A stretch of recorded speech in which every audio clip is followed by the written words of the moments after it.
But let's go back to Vincent Assafuah and talk briefly about the presidential jet. Now, you have been asking of the whereabouts of the presidential jet. This morning, the Minister of Defense, Dr. Edward Omaniboama, has disclosed that the country's presidential jet is currently grounded.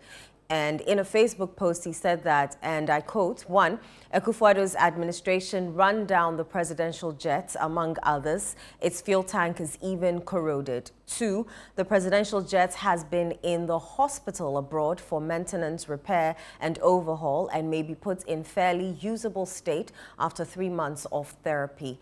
Three, the presidential jet is unfit for use presently. Vincent, are you satisfied with this response? Obviously, I cannot be satisfied. This seems to me as an afterthought. Until yesterday, had it not been the arrival of the vice president, we wouldn't have known as a legislator or as a parliament house, as a people, we wouldn't have known that indeed the presidential jet has been grounded. Assuming, without admitting, that indeed the presidential jet has been grounded, there was a standard that was set by the NDC and its leaders when they were in opposition. What standard was it?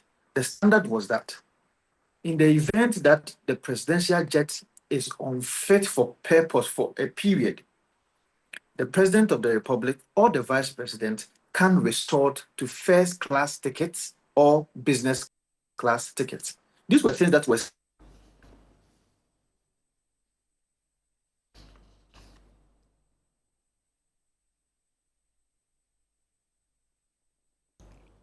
Oh, it's unfortunate.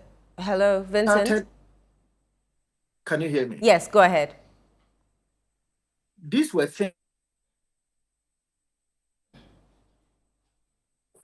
that in the absence of a presidential jet, His Excellency the President will have to resort to first-class tickets or business class tickets. Now I ask myself, if indeed the presidential jet has been grounded, from London to Ghana is about 6 hours.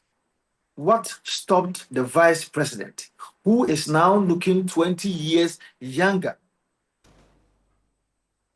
from using a first-class ticket, which is just about 100,000 Ghana cedis, or a business class ticket, which is just about 50 or 60,000 Ghana cedis, rather than chartering a flight costing the state not less than 2 million Ghana cedis? Old money, 20 billion.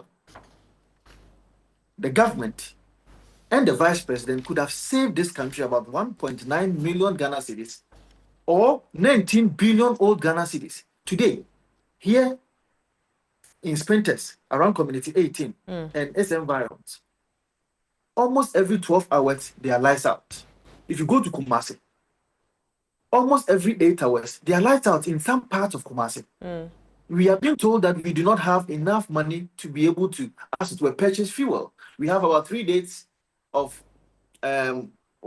quantum of fuel to be able to take care of our energy sector. And if there has been an opportunity to save this country about 1.9 million Ghana cedis from a single trip, I was expecting that by their own standards, they would have used that opportunity to save this country money. Now, when I have the opportunity in Parliament next week, Parliament is going to be reconvened next week. Yes. The Defense Minister should prepare to be hauled before the House to answer why or whether or not indeed the presidential jet has been grounded, to answer if indeed it is Akufo-Addo who grounded the presidential jet. Because as far as I am aware, within the last 3 months, the current president has been using the presidential jet. Right. I would also want to find out from the defense minister how much it indeed cost the state to charter this jet, that is the Vista jet, from London to Ghana. And so in the coming days, I think that the government should be able to prepare to give Ghanaians some of these answers. They set their own standards. This is a threshold that they themselves set. We will have to make sure that they are able to meet their own standards. Thank you very much, Vincent, for speaking to us there.